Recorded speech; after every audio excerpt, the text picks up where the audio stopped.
The creamiest lemon cheesecake you will ever have. I'm going to show you how to make it today and you are going to love it. We're actually just going to start with the crust, but you want to make sure that your oven is preheated to 350 first. And to make the crust, it's very simple. It's 3 ingredients. It's crushed graham cracker crumbs, sugar, and a little bit of melted butter. I'm going to add them all to a bowl. If you don't have crushed graham crackers, then just go ahead and take a couple of packages of graham crackers. And if you don't have graham cracker crumbs, you can just crumb them yourself or crush them yourself in a food processor. You just need a couple of sleeves of graham crackers. And once they resemble some wet sand, you are gonna press this into your prepared pan, which is a 9-inch springform pan that you wanna make sure is lined well with a few layers of aluminum foil, because you're gonna bake this in a water bath and you wanna make sure that the water doesn't seep all the way through.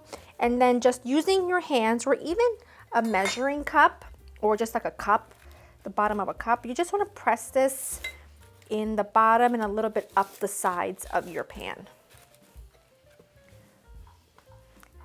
Once you have them pressed into the oven at 350 for 10 minutes, and then we're going to make our filling. Crust came out of the oven and it smells amazing. Let's make the custard. You can really think of this as a 2-in-1 because I'm going to teach you the base of a perfect cheesecake, which starts with room temperature cream cheese. Oh, get off my spatula. And I like to do this in my big standing mixer just because you need quite a bit of it. And I always like to start with a paddle attachment and then switch to my whisk attachment, because I think for a custard, a whisk works a lot better. So just get this nice and creamy and let it mix for a solid like 30 seconds. Perfect. See, it's real creamy. I'm gonna just take the paddle attachment out, get all the cream cheese off of that. I find that just doing it this way really helps get that perfectly smooth, no lumps cheesecake. Just give me a second to get it all off. I've attached my whisk, and now I'm going to add the sugar, which also has a small pinch of salt, 4 room temperature eggs, a small splash of vanilla. And I'm just gonna get this combined first before adding my next 2 ingredients.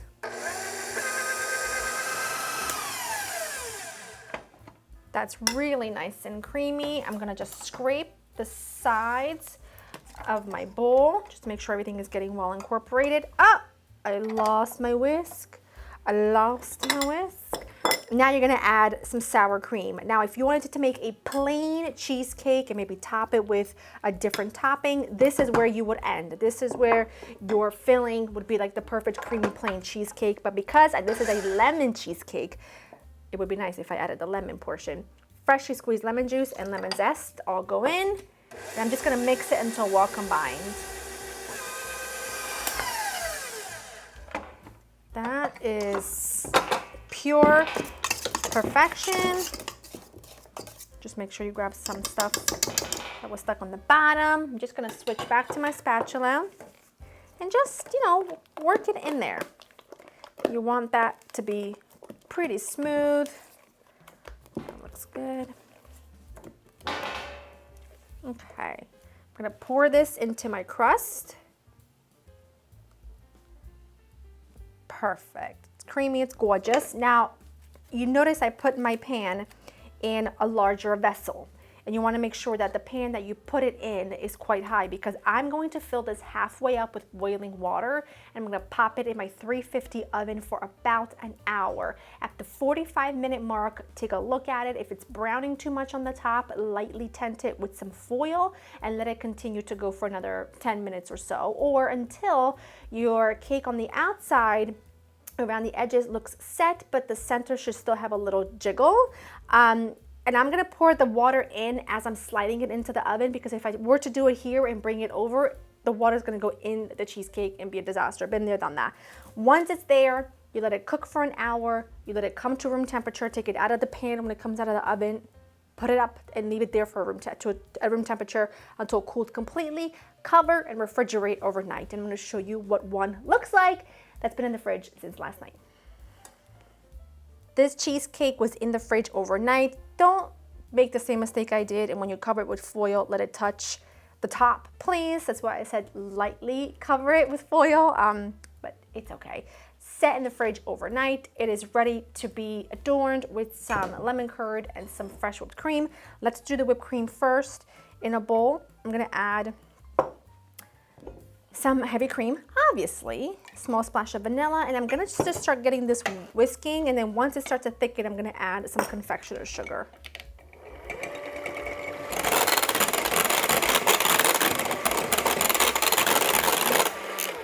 There we go. You want some pretty nice stiff peaks because you're gonna pipe this around the sides. Set that to the side, and let's talk lemon curd. You can make your own. I actually have a couple of recipes, and my go-to recipe is actually my 5 minutes microwave lemon curd, which I know sounds crazy, but don't knock it till you try it, and I'm telling you, it is absolutely perfect every single time. Or you can just buy one store-bought. No one would notice. The only thing I'm gonna ask you to do is to just pop it into the microwave, whether it's a homemade one or store-bought, pop it into the microwave for about 30 seconds just to loosen it a little bit so that you can spoon it over like this, and then make sure that you let it cool before you do that because you don't want to add something hot to the top of your perfectly chilled cheesecake. Okay, that is perfect.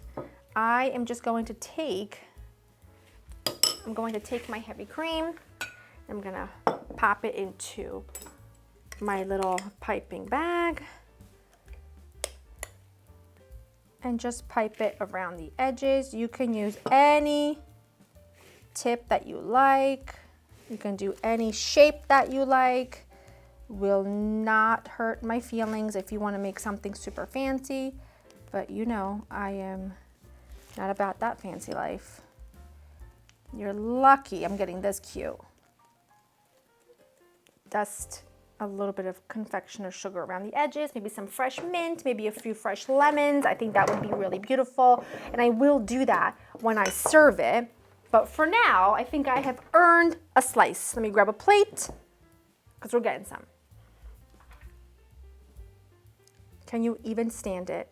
Can you even stand it? I didn't grab the very, very, very, very bit right in there. I'm gonna grab it anyway.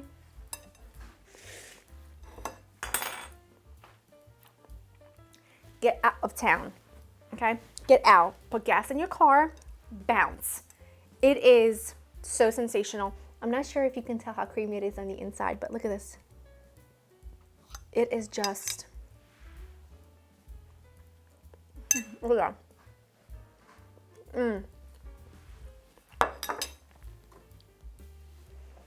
Please leave. That goes down way too easy.